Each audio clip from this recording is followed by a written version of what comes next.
बूढ़ के देखियन गे माई, अंगने अंगने भीख मांगे छत, अंगने अंगने भीख मांगे छत, डिम डिम डमरू बजाई, बूढ़ के देखियन गे माई। गौरी सहित चलली सब सखिया, बूढ़ के देखिल जाई, गौरी सहित चलली सब सखिया, बूढ़ के देखिल जाई। मगन भेष तन भस्म रमाओल, मगन भेष तन भस्म रमाओल, गले नाग लपटाई, बूढ़ के देखियन गे माई। जही खन गौरी देखल बूढ़बा के, तही खन भेली बताही, जही खन गौरी देखल बूढ़बा के, तही खन भेली बताही। घर घर संग में मैना सब पूछती, घर घर संग में मैना सब पूछती, करब में कौन उपाय, बूढ़ के देखियन गे माई। केयो सखिया कहे सुनु ये मनायनी, बूढ़बा क दियो न भुलाई, केयो सखिया कहे सुनु ये मनायनी, बूढ़बा क दियो न भुलाई।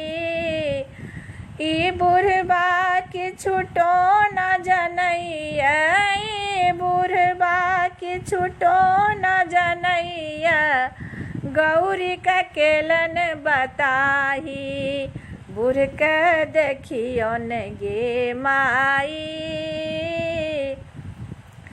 कह लक्ष्मेश्वर सुनो मैना माई, कह लक्ष्मेश्वर सुनो मैना माई।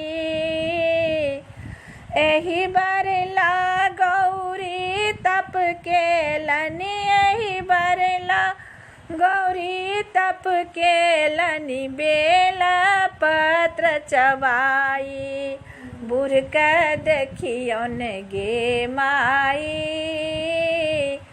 अंगने अंगने भीख मांगे छत, अंगने अंगने भीख मांगे छत, डिम डिम डमरू बजाई, बूढ़ के देखियन गे माई।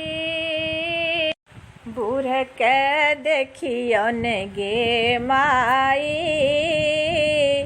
अंगने अंगने भीख मांगे छत, अंगने अंगने भीख मांगे छत, डिम डिम डमरू बजाई, बूढ़ के देखियन गे माई।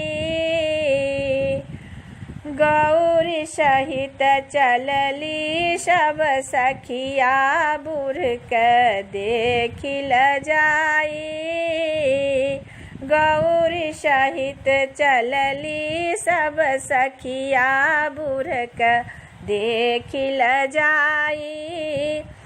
मगन भेष तन भस्म रमाओल, मगन भेष तन भस्म रमाओल, गले नाग लपटाई, बूढ़ के देखियन गे माई।